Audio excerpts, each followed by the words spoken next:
Hello বন্ধুরা, তো চলে এসেছি তাজ কিচেনে। আজকে বানিয়ে দেখাবো আমের মোরব্বা। আর এই আমের মোরব্বা তৈরি করতে একদম সহজভাবেই তৈরি করা যায়। যারা স্কিপ না করে দেখবেন তারা তো খুব সহজে এটা রান্নাটা শিখে যাবেন। আর যারা আমার চ্যানেলে অলরেডি সাবস্ক্রাইব করে রেখেছেন তাদেরকে অসংখ্য ধন্যবাদ। আর যারা চ্যানেলটিকে সাবস্ক্রাইব করেননি তাদের কাছে অনুরোধ রইল, প্লিজ চ্যানেলটিকে সাবস্ক্রাইব করে পাশে থাকা বেল আইকনটি প্রেস করে রাখবেন। যখনই কোনো নিত্য নতুন রেসিপি আপলোড করব সবার আগে পৌঁছে যাবে আপনার কাছে। আর এখানে আমি দুটো কাঁচা আম নিয়েছি। আম দুটোকে খুব ভালো করে আগে থেকে ধুয়ে রেখেছিলাম। ধুয়ে রেখে এখন উপরে যে খোসাটা আছে সেটাকে ছাড়িয়ে নেব। খোসাটা ছাড়িয়ে নিয়ে এটাকে আমি ছোট ছোট কিউব করে কেটে নেব। তো এখন আমের যে এখন মোটা মোটা আঁটি হয়ে গেছে এই সময়, এখন কিছু আম কিন্তু পাকার সময়ও হয়ে গেছে, সেই জন্য আঁটি হয়ে গেছে একটু মোটা করে। সেই জন্য তো এইভাবে আর আমের আঁটি সহ নেওয়া যাবে না, সেই জন্য সাইড দিয়ে নিয়ে আমের যে আঁটিটা আছে সেটাকে বাদ দিয়ে ছোট ছোট কিউব করে কেটে নিচ্ছি। আর আমটা একটু পাতলা আছে, এক একটা আম কিন্তু এক এক রকম হয়। যেমন টক হয় এক একটা আম খুব বেশি, এক একটা আম হালকা টক মিষ্টি হয়, ঠিক তেমনই কোনো আম খুব মোটা হয় যে ওপরের যে অংশটা, সেটা আবার কোনো আমের পাতলা হয়। তো আমি যে আমটা নিয়েছি খুব পাতলা পাতলা, সেই জন্য ছোটো ছোটো করে কিউব করে নিয়ে একটু বড় করে কিউবটা করে নিয়েছি। তো কাটাটা রেডি হয়ে গেছে। এদিকে গ্যাসের উপরে একটা কড়া বসিয়ে দিয়েছিলাম। যখন আম কাটছিলাম তখন এর মধ্যে জল দিয়ে জলটাকে ফুটতে দিয়েছিলাম। আর জলটা খুব ভালোভাবে ফুটে গেছে। এখন যে আমগুলো কিউব করে রেখেছিলাম না, সেইগুলো দিয়ে দেব। তো এটাকেও ফ্লেমটা আমি এখন হাই রেখেছি। হাই রেখে এই সম্পূর্ণ আমটাকে ভালো করে সিদ্ধ করে নেব। তো এখন এর মধ্যে দিয়ে দেব স্বাদ অনুযায়ী লবণ, আর কালারটাকে একটু ভালো আসার জন্য সামান্য একটু হলুদ দিয়ে একটু ভালো করে মিশিয়ে দিলাম। মিশিয়ে দিয়ে এটাকে আমি 2 থেকে 2.5 মিনিট মতো ফুটিয়েছি। এর আগেও এই আমের রেসিপিটা আমি করেছি বাড়িতে, আমার ভীষণ টেস্ট লেগেছে, সেই জন্য আপনাদের সাথে শেয়ার করতে চলে এসেছি। তো এটা হালকা সিদ্ধ হয়ে গেছে, 2 থেকে 2.5 মিনিটের মধ্যেই কিন্তু সিদ্ধ হয়ে গেছে। আর এখানে বলে রাখি, এক একটা আম কিন্তু সিদ্ধ হতে এক এক রকম সময় লাগে। কোনো আম কিন্তু সিদ্ধ হতে 3 থেকে 4 মিনিটের সময় লাগে। তো খুব বেশিও সিদ্ধ করা যাবে না। আমি তো সেটা ছুরি দিয়ে দেখিয়ে দিলাম যে কতটা পরিমাণে সিদ্ধ করেছি। খুব বেশি সিদ্ধ করলে না, যখন চিনির মধ্যে দেবো একদম ছেড়ে যাবে, প্রত্যেকটা আমের কিউবগুলো না একদম ছেড়ে যাবে। তো এখানে আমটাকে সিদ্ধ করা হয়ে গেছে, আমি ছাঁকনি দিয়ে ছেঁকে নিয়েছি আর জলটাকে ছড়িয়ে নিলাম। এদিকে গ্যাসের উপরে কড়া বসিয়ে দিয়েছি। তো এখানে চিনি দিয়ে দিলাম। চিনি দেওয়ার পরে এখানে সামান্য পরিমাণে জল দেব। জলটা একদমই খুব বেশি দিতে যাব না, কারণ এখানে আমার চিনি শিরা রেডি করে নেব।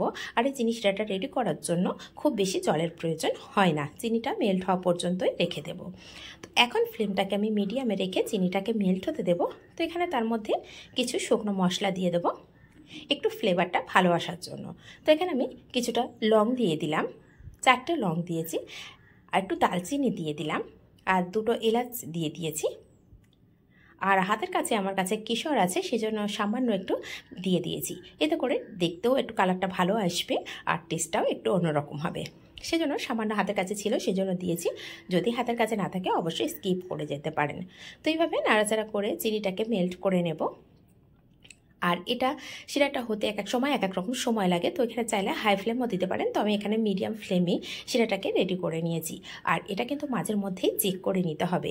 আমার এখানে শিরাটা দরকার একটা তারযুক্ত, যেন হালকা করে একটু তার সৃষ্টি হয়, ঠিক সেইভাবেই আমি এখানে নিয়ে নেব। তো একটু চেক করে দেখলাম এখনও ঠিক তারটা আসেনি, সেই জন্য এটা এখন আমার কমপ্লিট হয়নি। তো এখানে আরও কয়েক সেকেন্ড বা কয়েক মিনিটও হতে পারে, সময়টা যার যেমন লাগতে পারে সেটা অবশ্যই আমি কিন্তু দেখানোর চেষ্টা করছি। এটা ঠিক এইভাবে বুঝে নিয়েই দেখতে পারেন। তো প্রচুর পরিমাণে গরম আছে, আমি হাতের মধ্যে নিতেই পারছি না। দেখুন হাতের মধ্যে নিতে পারছি না, এখন কিন্তু কোনো তার হচ্ছে না। যখন একটু ঠান্ডা হয়ে যাচ্ছে ঠিক সেই পর্যায়ে দেখুন একটা তার সৃষ্টি হচ্ছে। ঠিক এইরকম একটা তার হবে, তারটা কিন্তু কেটে যাবে না। তার যতক্ষণ কেটে যাবে ততক্ষণ কিন্তু একদম পারফেক্ট শিরা রেডি হবে না। এখন দেখুন তারটা কেটে যাচ্ছে না, খুব ভালো করে দেখানোর চেষ্টা করছি। ঠিক এই পর্যায়ে শিরাটা আমার একদম রেডি হয়ে গেছে। দেখুন আমি 2টো আঙুল কিন্তু অনেকটাই ফাঁক করেছি, শিরাটা কিন্তু ততটাই তার হয়ে যাচ্ছে। তার মানে শিরাটা এখন আমার একদম পারফেক্ট হয়ে গেছে। ঠিক এই পর্যায়ে আমি যে আমগুলো রেখেছিলাম না, সেই আমগুলো এই শিরার মধ্যে দিয়ে দেবো। আর শিরার মধ্যে আমগুলো দিয়ে কয়েক সেকেন্ড নাড়াচাড়া করার পরেই দেখবেন শিরাটা আবারও ঠিক পাতলা হয়ে গেছে, কারণ আমের মধ্যে যে জলটা আছে সেই জলটা কিন্তু ছাড়তে শুরু করে দেবে। তখন শিরাটাকে আবার চেক করে দেখিয়ে দেব যে শিরাটা দেখুন একদম পাতলা হয়ে যাবে। তো ফুটতে শুরু করেছে, কারণ এটা এইভাবে ফুটতে শুরু করেছে আর ওপরে কিন্তু অনেকটাই গাজা গাজা হয়ে যাচ্ছে। এর কারণ হচ্ছে যে বাবলসগুলো ফুটছে তার একটাই কারণ, আম থেকে জল ছাড়তে শুরু করেছে। দেখুন আমি আঙুল দিয়ে আবারও ঠিক একটু শিরা চেক করে দেখিয়ে দিলাম কতটা পাতলা হয়ে গেছে, কোনো তার হচ্ছে না, কিন্তু আমি যখন আমগুলো দিয়েছিলাম একদম তার সৃষ্টি হচ্ছিল। আর এখন এখানে দিয়ে দেবো হাফ চামচ লেবুর রস। এখানে এই লেবু জুসটা দিয়ে দিয়েছি যাতে করে চিনিটা অনেক সময় রেখে দিলে, আমের যে মোরব্বাটা রেডি করেছি রেখে দিলে অনেক সময় দানা দানা হয়ে যায়, সেটা কিন্তু হবে না। তো এটাকে আমি রেডি করে নেব, এখনও কিন্তু পাতলা আছে, এটাকে চেক করে নেব। ঠিক যখন আমটা দেবো তার আগে যেমন একটা তার সৃষ্টি করেছিলাম ঠিক সেই রকমভাবে যতক্ষণ না তার সৃষ্টি হচ্ছে ততক্ষণ কিন্তু এই আমটাকে এইভাবে মিডিয়াম ফ্লেমে রেখে রান্না করে নিতে হবে। আর এই আমটা কতটা সিদ্ধ হয়েছে সেটা আমি তুলে অবশ্যই দেখিয়ে দেবো। দেখুন কালারটা কত সুন্দর হয়েছে আর ভিতর থেকে একটা কাচের মতো কালার লাগছে। আর এখানে আমি দেখিয়ে দিচ্ছি স্প্যাচুলা দিয়ে এইভাবে চাপ দিচ্ছি, দেখুন কতটা সিদ্ধ হয়ে গেছে, খুব ভালোভাবেই সিদ্ধ হয়ে গেছে আমটা। ঠিক এই পর্যায়ে নিলে আমগুলো ছিঁড়ে যায় না, খুব বেশি সিদ্ধ করলে আমগুলো এক জায়গায় ভেঙে ভেঙে যায়, সেক্ষেত্রে দেখতেও ভালো লাগে না, খেতে ভালো লাগবে, টেস্ট তো অবশ্যই একই আসবে কিন্তু দেখতে তো ভালো লাগে না। কিন্তু আমের মোরব্বা যদি এরকম ছাড়া ছাড়া হয় সেক্ষেত্রে দেখতেও ভালো লাগে, খেতেও ভীষণ টেস্টি হয়।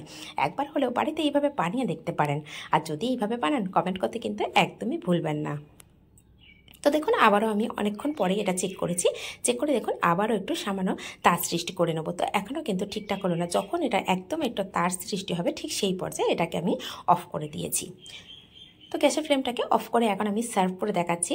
আর দেখুন যে সামান্য শিরাটা বেঁচে গেছে সেটা কিন্তু সাইড করে রেখেও দিতে পারেন বা এই আমের মধ্যেও রেখে দিতে পারেন। এটা থেকে একটা একটা করে যখন আমের মোরব্বা তুলে খাবেন সেটাও ভীষণ টেস্টি হবে। আর যদি এটাকে কাচের জারের মধ্যে রেখে দেন সেটা 1 বছর ধরে সংরক্ষণ করে রাখতে পারেন।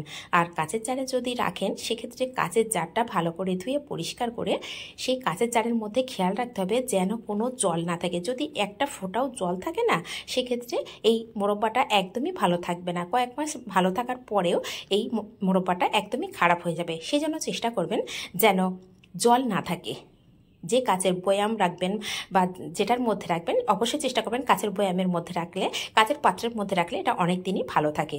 তাহলে রেসিপিটা কেমন লাগছে অবশ্যই কমেন্ট করতে কিন্তু ভুলবেন না। যদি ভালো লাগে তাহলে নিজেদের মানুষের কাছে শেয়ার করবেন, লাইক করবেন। প্লিজ নিত্য নতুন রেসিপি পেতে চ্যানেলটিকে সাবস্ক্রাইব করে পাশে থাকা বেল আইকনটি প্রেস করে রাখবেন। তাহলে আজ এই পর্যন্ত, ধন্যবাদ।